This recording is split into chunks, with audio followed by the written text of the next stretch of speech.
Do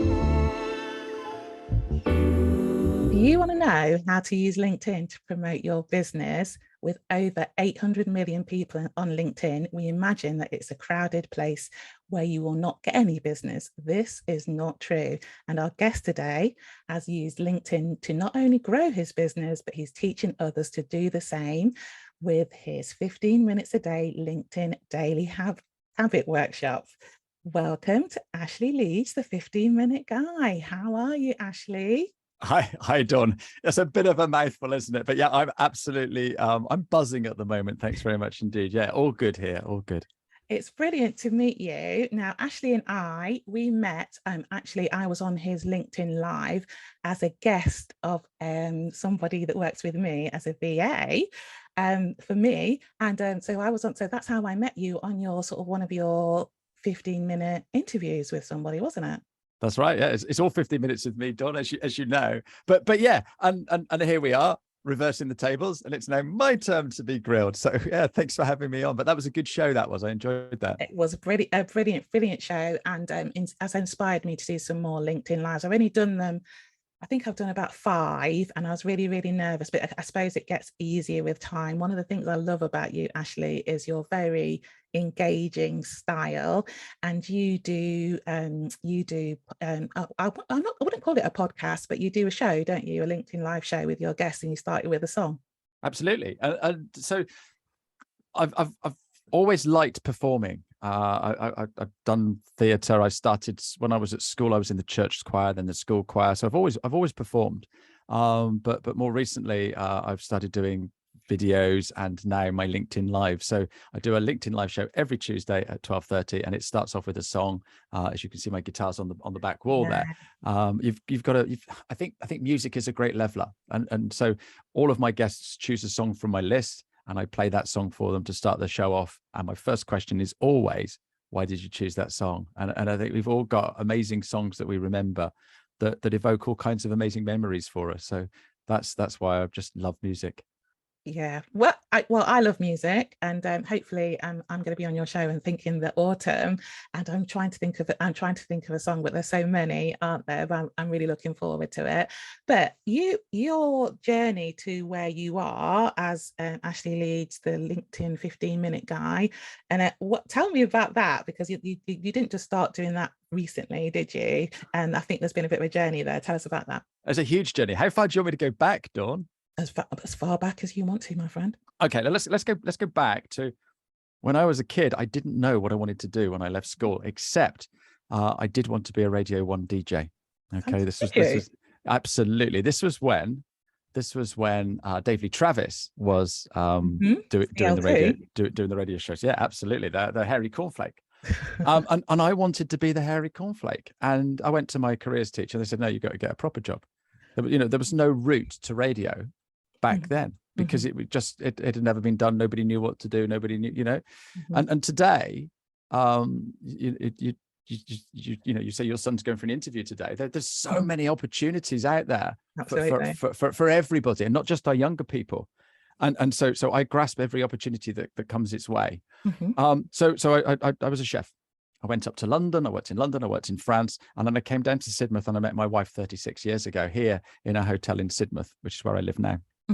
We moved away. We worked in a couple of jobs, and my wife wanted to be a stay-at-home mum. And that meant that I had to then go and do something else, because we were getting paid a paltry salary as we ran a hotel between us, and it was paltry salary. So I went and got myself a job and actually earned the equivalent of what we were both earning in just one job, working in sales. So I worked in sales, and I've been working in the sales environment now for 30 years. I've sold all kinds of things during that career: mortgages, financial products, telephones, photocopiers. And latterly, I started working in the accountancy space, selling software to accountants. That then turned into advice. And then that turned into me working for a company where I was actually coaching accountants. And I'm working with accountants to actually help them become better sellers, to help them become more confident, to help them get where they want to be in their business. That it might be a bit of LinkedIn training or stuff like that. And so I was coaching them. And at the beginning of last year, I raised a little bit of money for a charity, and all of that gave me the confidence to just think I can do what I want now. And so I did, and I set up my own business. I set up Full Cup Coaching, and I wanted to start coaching accountants again, as I was doing in my previous job. However, there was a little thing called an anti-compete clause in my contract, so I wasn't able to do that immediately. So I thought, well, what else can I do? And because I'd been helping some of our members with LinkedIn, I thought, well, I could develop that further. And here I am 12 months down the line, absolutely loving what I do. I teach all these amazing people how to use LinkedIn. When they finish their workshop, literally just finished the workshop on Friday, and I had one of the students on this morning, and I offer a free one-to-one at the end. And to see this guy go from nothing on LinkedIn to having an amazing profile, 38% more connections in just 1 week, and he's buzzing as well. And so he knows he's going to get business from LinkedIn. So that's my journey, and I just absolutely love it. And every day I do literally bounce out of bed and run down here and get stuck in. Well, that's amazing. And first of all, love the title of your business, Full Cup instead of half cup. You're a full cup. Absolutely. Is that the reason you called it that? Right. So this is the thing, right? So as we've already discussed, I'm a musician. I wrote a song 5, 6, 7 years ago now. And it's all about being positive. And the chorus goes, you get out what you put in. You're never going to lose. You're never going to win. As long as you're happy, you're always going to grin. You get out what you put in. And it's that philosophy that's how I live my life. And so every verse is all positivity around my life and what I do and how I do things. And so it's a self-penned song. Everybody that knows me just laughs when they hear it because it's just so me. But people who don't know me love the song because it's so energetic. But I called the song Full Cup. And so when I was thinking of, because it was one of the lines is, my glass is always half full. And there it is there. And so you can't call the song half full or whatever, because it's got no meaning. So I called the song Full Cup. And so when I was trying to think of a name for my business, I thought, oh my goodness, that's brilliant. And it transpires now that I've got a tagline for my business, as in you get out what you put in. And I've got a theme tune and a jingle for my live shows. Wow. Who'd have known? Who would have thought it? That is amazing. And I just want to say that I have been on Ashley's courses and, experienced it. And he is positive. So positive, and he's always got a good idea. You are what I call good vibes. You're a good vibes person. So, and you can't help but sort of be caught up in that energy. That before we were talking before, and I was saying, I have a group of people. We've talked about social media and how to use that to promote our business. And there's something, and I don't know if it's a generational thing, because I know that young people, like we've both got grown-up children, they're more au fait with social media and how to use it to its advantage. But some people, I love social media, but I've got it's no rhyme nor reason to it. I'm getting better now. But some people are really scared of it. They're really sort of like thinking, oh, what am I going to say? What am I going to how do they use it? And you help people to do that. So why should we use LinkedIn? Because I've liked Facebook. I'm doing a sort of like 365 challenge on Twitter, which I love for different reasons. But LinkedIn has been the place that's been very successful for my business. But why would you say that people should be sort of getting on the LinkedIn train? Right. I think we need to take a couple of steps back. Do you know, if you ask somebody in the street, what are you most scared of? Okay. It's not dying. It's not snakes, spiders, or dogs. Yes. It's public speaking. True. All right. That's if you do some searches on Google, that is what you'll find most people are scared of. Most people are scared of public speaking. Putting stuff out on social media is akin to public speaking. Okay. And I think that is the root of it all. And it's just getting over ourselves. I was invited to go and do a public speaking November 21 because they'd seen what I'd been doing online, and they said, oh, we're going to start this. You'd be brilliant. Didn't know what I was going to go and talk about, but I went down there, and obviously I was nervous because I'd never done a public speaking before. I've done loads of gigs, I've done loads of live shows, so I should have been all right, and I was. But I went down there and I came off after I'd finished, and you're watching everybody in the audience, and they are hanging on every word. It is incredible. It is absolutely incredible. So I've been singing forever, and you know you can see people dancing, you can see people having a good time, they sing along. But when you're just speaking and people are taking it all in, and I practiced the speech in front of my wife, but she'd heard it a few times, she knows the story. When you're in front of a live audience, they're oohing and ahhing and gasping and laughing with you. It is just amazing. And that is the sort of thing that we need to be getting over ourselves when we go on LinkedIn or social media and start posting. Because there's people out there who's going to see your post and go, wow, that's amazing, or I resonate with that. And there's other people that are just going to scroll on by, and there's other people who are going to go, what on earth is Ashley talking about today? Okay. And it doesn't matter, because you're never going to meet any of these people. True. I agree with you. And I do think posting on social media is akin to public speaking, not and because you can use what you post in social media with your public speaking, because I do that too. And I think that's one of the things you recommend as well. But do you think that people are not embarrassed is the wrong word. It's like they're worried about what people will think of them. I think I get what you're saying about it's like public speaking, but it's also about people maybe not having the confidence in themselves and also worrying what people may think of them. Yeah, absolutely. That was probably what makes me different, because I'm not so worried what people think of me. Otherwise, you wouldn't get me up on stage singing and dancing. But we all try to please all the people all the time. And I think when I realized, and that was a long time ago, that you can't please all the people all the time. So just please some of the people some of the time.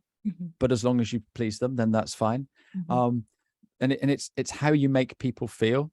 So as long as your posts and the content that you're creating makes people feel good, then it shouldn't be too difficult. And if they don't like it, then what I do is I monitor what I do. So I'll get X number of impressions, I'll get X number of likes and what have you. Yeah. And so, oh, I know that works, so I'll do more of that. Yeah. I know that if I start my post with a question, I'll get more likes and comments than I would if I just told you. You know, and it's just trying different things out. I know that my text posts outperform my photo posts. But I do know if I've got somebody that's well known in my network and I take a photo of them with me as a selfie, that does really, really well. But because I'm doing it all the time and I'm monitoring it, then I know what I'm doing. But if you've never posted before, whatever you post is going to be your best post ever. Absolutely. So how do people get started? Like everything else, you know, when we're kids, we're taught to swim, and some parents grab hold of the child and chuck them in at the deep end. Others splash in the shower or the bath and then take them to the learner pool and splash in. We've all got our own way of learning and trying different things. So just give it a go. As you know, on my workshop, I've created a group just for people that have been on the workshop. So that's what I encourage people to do, is actually go in and post in there, because it's only going to a few people and a few people who are all absolutely gorgeous that are all going to say nice things. So it really doesn't matter. Once you've done one, you know that it's not scary. So here's something. I don't normally get nervous, but on Thursday night we did our traditional mummers play in Sidmouth. We've got Folk Week this week, and we do a play. And so it was in the market square. So there was going to be 100, 200 people watching. But it's 2 years since I did it because of COVID. So we went down and met everybody, and sort of like, I was a little bit nervous because you don't know what's going to happen. But I knew that it would be all right. So I just went out there and went for it. And it was great fun. And just seeing everybody laughing and cheering along is just the most amazing experience. But if you never have a go, you're never gonna know. You're never gonna know. And I think that's the sad thing. Yeah, definitely. And I like to say, what's the worst that can happen? and it's never as bad as you think it's going to be. And I still think that people, particularly about their businesses, particularly if they're solopreneurs, it can be quite personal what you're posting about, even if it's not what I have for breakfast, or time with my children, or stuff like that. It can be sort of like you're putting yourself out there, and I think that's what people might struggle with. But what I like about what you do is that you have a group of people, so you're all doing it together, and you're sort of like talking to each other and sort of testing things out and testing reactions between each other. And I think that is really, really helpful to be able to do that, because I think that if it's better to do things in a group sometimes, and to also, if you're all in the same boat and you're all starting out, you sort of like, sink or swim together. It's herd mentality, isn't it? We've all been in places where someone sort of said, "Oh, so any questions?" and nobody puts their hand up. But then as soon as a few people have, then everyone, "Oh, he didn't get castigated for putting his hand up, so I've got a question now." And it's sort of like, "Well, I'll do it if you do it." And it's exactly the same with social media. Just have a go. The worst thing that can happen with your post is it's against the rules of LinkedIn and they ban your account. That's the worst thing that's going to happen. Have you ever known that to happen? No, exactly. And so you are not going to go on your very first ever post and be super, super controversial. Your very, very first post should be, "This is my very first post on LinkedIn, so please let me know what you think, and am I doing it right?" Okay. And everybody will go, "Oh, bless. Oh, that's a lovely post. Thank you very much indeed." And be really nice. We're going back to music again. I'm sorry, but I run an open mic. Now, an open mic is like karaoke, but for guitarists and pianists and any other instrument that you can play. And so basically you get up in front of the microphone and you play a few songs in front of an audience. And it can be quite nerve-wracking, because in that room, there's a load of other musicians. And you've just gone up, and this girl before you, her voice is like an angel, and the way she tinkles the piano is incredible. And you're sort of like thinking, there is no way I'm that good. There's no way I'm that good. But everybody in that room wants you to have a go. Everybody in that room wants to hear you sing and play. Okay, so everybody in that room is going to stop what they're doing. They're going to listen to you, and when you finish, they're going to give you a big round of applause. And it doesn't matter how nervous you are. I had one guy the other week. He was shaking so much I thought he had Parkinson's. He was so nervous. But everybody was there. You could feel the whole room willing him on. And that's exactly what happens with your first LinkedIn post. And I think that's what you do as well. I think you encourage people in your courses and in your lives to sort of like do things, and so they think it can be done. I think you do a great example, because you do it. You put it out there. I eat my own dog food, as they say, dog. So have you got any tips about how people can optimize their profile? Because it's not just about the post, is it? It's about the whole thing. It's about, I think I didn't have a business background, and I think so working for the NHS, I didn't realize, although the NHS is very branded, and there is a logo, and we have sort of the ways that we communicate and what's expected, I didn't realize for your business how brand savvy you had to be as well. So have you got any tips about how to do that, or do you think people should just concentrate on the post and think about that later? No. We've got to look right. You can see I've got my branded T-shirt on today. This is me. This is me. So I'm showing up as me. Yeah. And that is so important. So the first thing that anybody sees of you on your profile is your name, your headline, and your photo. And the reason that's the first thing they see is because if you put a like on someone's post and someone clicks on that little icon to see who did that like, then up will pop those three things. Okay. So first of all, your photo has to be current. Okay. If you've had your hair cut, let's have the new hairstyle. If you're going a little bit gray, come on, let's show the gray. I've gone gray. Whatever. I that. Yeah. And and if you've got a few more laughter lines than you did with that photo that you put up 7 years ago, let's be true and honest. And so you've got your modern photo. What you next need to do is make sure that it fills the circle. There's a circle on your LinkedIn profile, because what happens is most people will see the picture of you on their mobile device. 70% of people use LinkedIn on their mobile device. Once you've done a comment.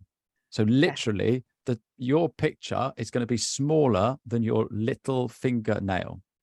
Okay. So if you think of that, all right. So basically, if your face can fill your fingernail, then people are going to see you. If it's a picture of you stood outside the Taj Mahal, all they're going to see is a white blur of the Taj Mahal. Okay. So it's your face has to fill the screen. And then the next top tip is put your brand color around the back of you, because then you will pop out on the screen. There's no other background. It's just that brand color. And if you go and have a look at my profile, you'll see that happy yellow color. So that's the first tip. Get your photo. It needs to be correct. Looking at the camera and smiling and showing some teeth. So the next tip is obviously your name. That has to be correct. Okay. If you've got a few qualifications, I suggest only putting one up. Because no one wants to see a big long name with loads and loads of initials and goodness knows what after, because that makes you, for me, it makes me feel intimidated. Why would I connect with this doctor of psychology with all these other bits after their name? And then finally, your headline.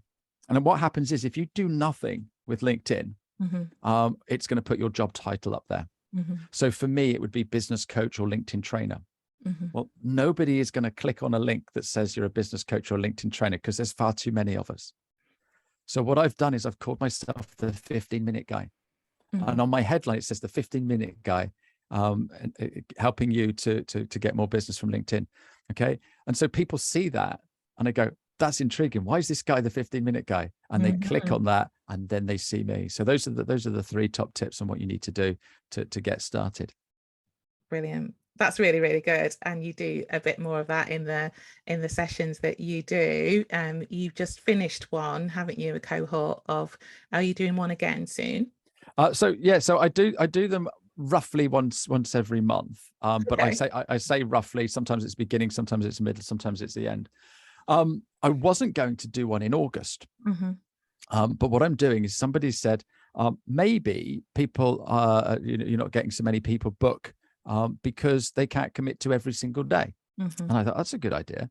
And so this lady has said that she's going to book. So I've created a 90-minute session. So instead of 15 minutes every single day, it's going to be 90 minutes in one hit. Okay. And that's going to be on the 19th of August. It's a Friday. And then the next week, you're going to get an email from me every single day explaining what you should be doing today in your habit. So each day you'll get some, you'll be able to look back at the recording, but each day there's some video help and some ideas on what you should be doing each day. And so by the end of the week, it would be as if you've had the workshop, but you can do it at your own pace. Okay, brilliant. And we'll put the links to that in the show notes, because this will go out before the 19th of August. So that would be really good if people want to join. I recommend that you do that, because it is very engaging and a lot of help with your LinkedIn profile, if that's something that you want to know help with.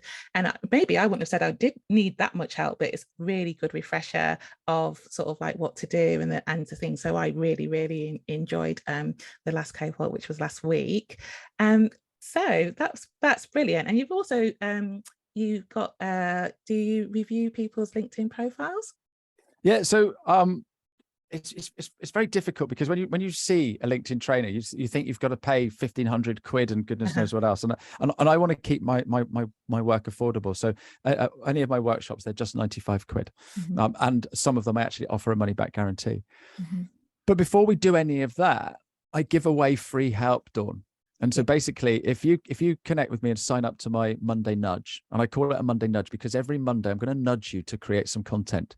So I'll give you 5 ideas of what you can be writing about every Monday. And so you get that newsletter every Monday.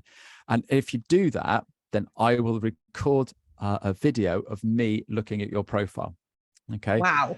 And I actually tell you what I see. So the first thing I normally say is, lovely photo, but it needs to be bigger, or you need to be looking at the camera, or you need to be smiling, or I know that you've got gray hair now, or whatever it is. Yes. I'm not rude. I'm cheeky. Hopefully it's funny. Yeah. And then I just go through go through your profile, and I point out little bits that you can do. And so some people do that and go away and do it on their own, and it hasn't cost them anything, and they haven't had to sit and talk to me or anything like that. And I don't sell to them. And then they get their Monday nudge every week. In there, I tell them about some of the courses if they're coming up. If not, they can unsubscribe. But it just gets you thinking about your profile. Love that, love that, love that. And we will have a link to that in the show notes. So that is a really good offer, actually, to let people sort of like see a video. And I think, because sometimes I think when people sort of like offer a free 15 minutes, that's quite challenging, I think, to actually do that. But to actually see a video would be really good, actually. We've got this thing of reciprocity, Dawn. Yes. And if I'm gonna, take 15 minutes of your time, you're probably going to sell to me. Yeah. And I don't really want to be sold to. I just want to know, is my banner look all right? Or have I written the right thing in my about section? So I thought about it, and I thought, well, how can I give this to somebody and make it easy for me and easy for them? So literally it takes me 5 minutes just to quickly skirt around the profile and point out some things. Obviously in there, I'm going to say, and we do this on the workshop. Yes. And so that's fine. But what they also get, Dawn, is they get 5 minutes of me. So that's when they make up their decision. Do they want to work with this bouncy idiot, or do they want to just let him go? I like it. I like it. And I think your sales experience shines through, actually, because I think that's some of the things that I think are challenging about LinkedIn. And I know that you don't recommend it, sort of like, so you think about people request to contact with you, and they haven't sort of made any effort to sort of say why they're contacting with you and why they're interested with you. And then I personally think, so we have networking in common. So I love networking, and I find LinkedIn really good to network on there. And I'm thinking, should I contact with this person? Because I like to contact with everybody, but then I'm thinking, are they going to try and sell me something? And then I literally think, how am I going to say no politely? And I don't want to. That's my British politeness. I think, oh God, no. So this is going to start a whole thing. You know what I mean? About I can help you with your SEO. I can do this. I can do that. And so. And I think that's what people get nervous about, sort of like how to manage those sort of situations. And I think with your video, you've actually sort of said it sort of way that you can do. So how can you help, with no kickback, but you are going to say that you've got a workshop, and, and people can take it or leave it. And I think, I know I have said this to other coaches, so you go on courses and things. I don't work with anybody that I don't know, I haven't got a relationship with. I just will not. Yeah. You know what I mean? I will never say to a DM, oh yeah, I definitely want some help with my SEO. Let's book a meeting. I'll pay you. No, never. I've never done that. It's always been because I've either gone to a webinar, or there's some kind of relationship, or somebody's referred and we've had a chat or something like that. And I think that's one of the things I like about how you teach about LinkedIn, is about how to create that relationship, which I'm really into. Because, and also I find, and I think you do too, that something might not happen straight away, but something will happen 6 months down the line, or a year down the line, or 5 years down the line, because that's just the way it works, baby. That's been my experience. Has that been your experience, Ashley? No, absolutely. You say I've got this sales experience. I've never sold anything. Yes. People have actually bought from me because they like what I've got to sell. They like what I've explained to them.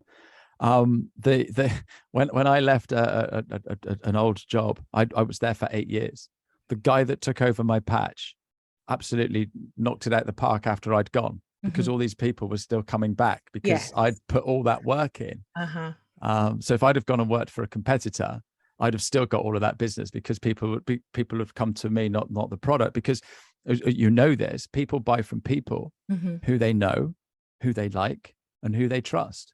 And the whole idea of doing stuff on LinkedIn is to build up that know, like, and trust. Absolutely. And that, if you stop and think about the last time you purchased something, you didn't go to the place to buy whatever it was because it's a nice place.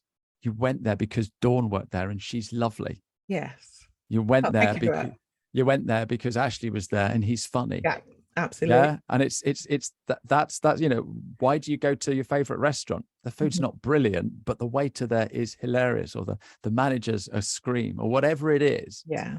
Yeah. And it could be you go somewhere, I go and have my nails done at this place because I love chatting to Sally and she really cares about me, and it's all those sorts of things. And it's all know, like, and trust. And that's what we're doing on LinkedIn, is actually letting people see the real us. Absolutely. Love that. Love that. So I'm going to talk a little bit about you now. So you are writing a book. So we have that in common as well, that, I wrote a book and you are writing a book. Tell me a bit about that. Right. Okay. So I've been listening to lots of people saying you've got to write a book, you've got to write a book, and it's there's another book in me that I will write one day. That'll be, I don't know whether it's going to be fiction or whether it's just going to be true life. But this one is a business book. It's all about LinkedIn, and it's all about content for LinkedIn. And because I've been doing my Monday nudge for over a year or 18 months now. There's an awful lot of back content there. And so what I did is I grabbed hold of every single email that I'd written, pulled out every single bit of content that I'd written, and put it all into a long, great big spreadsheet, and then went through that and picked it all out. And I've now got 101 different ideas for you to create content. So the whole idea of this book is you come into work in the morning, all right, I'm going to write some content. And you go, I can't think of anything. So you open up my book and you, I'll do that one. And you can pick that content. And so for example, this week, one of my ideas was the Commonwealth Games. Yeah. And so you're not going to write about someone running down a track. What you might write, and so I'll give you some ideas about that topic.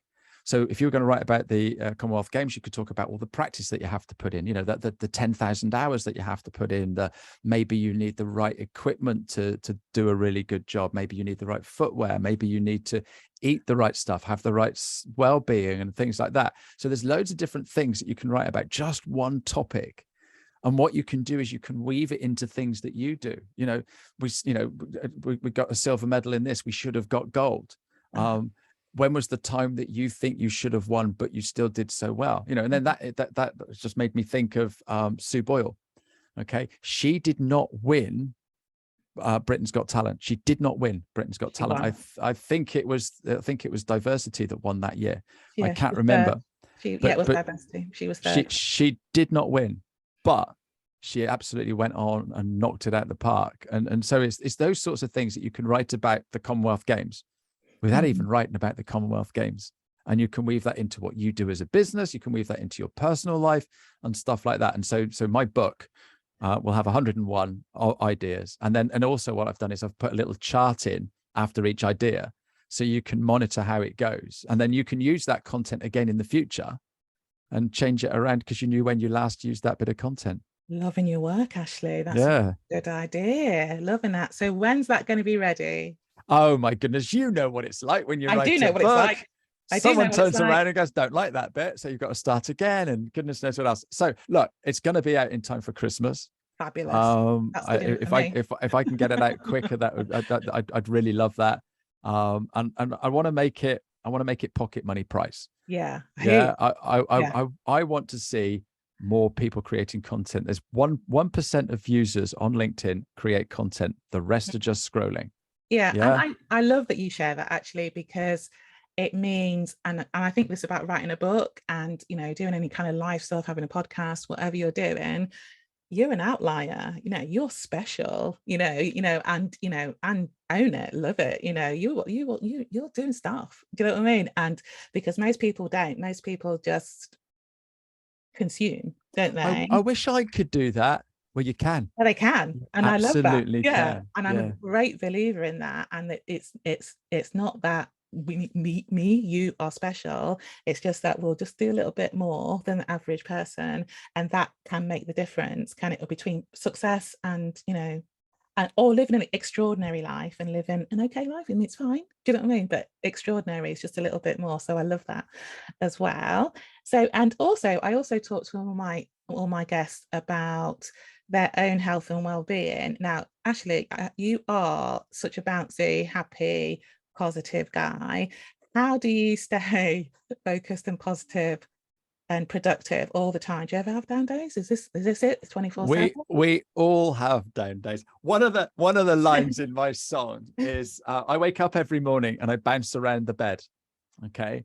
And literally as I'm playing it, I've got time between that and the next line. I go, and that's true. And whenever my wife is watching me, she always does that, because I am like that. But I do have grumpy days. We all have grumpy days where things don't go quite right. What I do is I always think about other people that aren't as well off as myself. And when I say aren't as well off, I don't have a flash car or a flash house or anything, but I do have a house. I do have Wi-Fi. I've got electric. I know where the food is and stuff like that. So I am blessed. I also have got good health, and there's people that really do suffer. I love all these positivity stories of people with no legs climbing Everest and stuff like that, because you just sort of like think, well, actually, if they can do it, then why am I moaning? And I think a lot of people look up to see the people that are doing better than them, rather than looking down to see people that aren't doing so well. And so I take comfort. I was making my cup of tea earlier this morning, okay, and I think I'm so lucky. You are. Yeah. But we don't. We look at the cup of tea and we think, oh, why is the bloody kettle not boiling so quickly? I just it just so happened. And it's like, no, I've got a kettle. Absolutely. And it gives me hot water. And I've just had a little chat with my daughter, and there's something going on with a family member, and I said, just let it go. She said, but Dad, I don't want to let it go. I said, well, you've got to, because do you want to be right, or do you want to be happy? Yeah, good advice. I don't know how old your daughter is, but I've done a similar thing with my son. I'm like, so I've said, what's the best thing for you, and in 5 years time, will you regret not doing it? And that is the decision that you need to make. And it's okay, whatever you decide, it's okay. Yeah. But you just need to go through that process and think, is this an opportunity that might not be available in 5 years time? Can I afford not to take it? And if I don't take it, I do that in full confidence of that was an informed decision, and that's okay. And being okay is okay, isn't it? Really. Yeah. You don't have to be fantastically happy every day, and being okay is fine. That's really good, and that's better than some people, as you said, definitely. Now, I know that you've got a health regime that makes me wince. Talk us about that. Oh, right. Okay. When we get to a certain age, Dawn, and it's not our age, it's 30 or less, right? I promise you this. That's worrying. Our muscles start wasting away. They do. And this is why you see old people shuffling around. This is why you see old people not being able to get up from chairs. This is why you see old people having those walking frames, because they're not using their muscles. And I was speaking to a guy who was on one of my shows. He was so good on one of my shows that I asked him back, and we did a special show. So he came on for 15 minutes and started talking about all this stuff. And then he came on and we did a whole hour. He's called Dave Stickland. He's that fit old guy. The guy's 60. He's ripped. He is ripped. Okay. He sent me a video on how to do something, and I showed my wife. She said, you have to show me again. I didn't get that. I didn't get it either. But anyway, she wanted to see him do his thing a few times because he is ripped, and he's 60. Okay. And basically he started 4 years ago. And he's really into CrossFit, and he looks the business. And he said, you need to get down the gym. And I don't know about you, but whenever you go to the gym, there's lots of fit young things. They all look absolutely superb. They go on these machines. They know exactly what they're doing. and wimpy guy walks in with his beer belly, and you're like, what am I going to do here? I don't know what to do. You feel intimidated and you never go back. And I said, look, how do I fit it in? He said, all you need to do, you stop your walking, because I said earlier, I do 15,000 steps a day. You don't need to do so many steps, because all you're doing is using your leg muscles. You're not using any of your other muscles. And so basically, if you do sit-ups, if you do squats, and if you do press-ups, that is using all of your muscle groups. Okay. So therefore, if I do that, I'm not going to need a walking frame, and I'll be able to get up and down off sofas. I'll be able to throw my grandson around, and I'll be able to enjoy my later life. So I made a commitment that I was going to do what he suggested. Now, this is the thing. He says I should do 150 sit-ups, 150 squats, and 150 press-ups every single day. Okay. When I started this, which is a long time ago now, I couldn't even do one press-up, Dawn. Okay. I hear you. So what I did is I did 10. And then the next day I did 11. And then the next day I did 12. And then the next day I did 13. And people would sort of like, what are you doing this for? And I'd explain. And they go, so do you do like 15 in one go? I said, no, I have a break after every single one. Loving you work. But so now I do, so I do 10 of each, then 20 of each, then 30 of each, then 40 of each, and then 50 of each. Okay. That's cool. And you get to 20, you think, oh, I can do this. You get to 30, you think, oh, I want to die. And then you get to 50 of each one. And what I do is I write it down every day. You can see that on my chart. So and when you listening, Ashley's holding up a chart which is full of numbers. I had a discussion with him earlier about what this means, and we're not sure, but we think it's positive. It's definitely positive, because the thing is, Dawn, look, you've been on my workshop, and I tell you to measure all your views. You do. What you record, you can measure. True. Okay. True. And if I didn't write this down, all right. So today I've written down the 1st of August, and I've got my chart there. If I didn't do that today, I might not do it tomorrow. And before you know it, I won't be doing my 150 reps everything, and I'll be using a walking frame when I'm older. So that's why I measure it. But once you've done the 50, I am buzzing. I'm absolutely buzzing, aching, a little bit perspiring, a little bit out of breath. But it means that I can go and enjoy the day. And if I want a biscuit with my coffee, I don't mind. I'll have one. Loving your work. That is really inspiring story. And I love it. And you're probably going to inspire me to even go back to the gym at all, because I haven't been for a while. Definitely. And I think that doing something every day definitely is the key. It gets us into a habit. We've got to have a habit. You know, you brushed your teeth this morning and all those sorts of things. And that's what we've got to do. So, you know, and that's why I do my 50 minutes a day, my daily habit, because we go onto LinkedIn and we think, oh, it's too much to do, and we don't do anything. But if you do 15 minutes a day on LinkedIn, just Monday to Friday, by the end of the year, you've done 65 hours of free marketing. That's brilliant. Absolutely brilliant. So I just had a coughing fit just then, and Ashley kindly carried on while I was coughing away there. Can you tell me about the book that you recommend as well? You've got a book I ask my guests every. Yes, absolutely. So I love listening to podcasts, and there's a lady called Elizabeth Day, and she does this amazing podcast where she talks to people about things. I can't even remember what the podcast is all about nowadays. But she had on this guest, and this guest, it's all about failure. It's all about failure. So she interviews people that have failed massively. Okay. And she's getting a lot of famous people on. They come on and talk about 3 failures. Mo Gaudat was one of her guests. It's episode 4. It's an amazing, amazing podcast that you really must listen to. I will. And that introduced me to Mo Gaudat. And Mo Gaudat has written a book called Solve for Happy.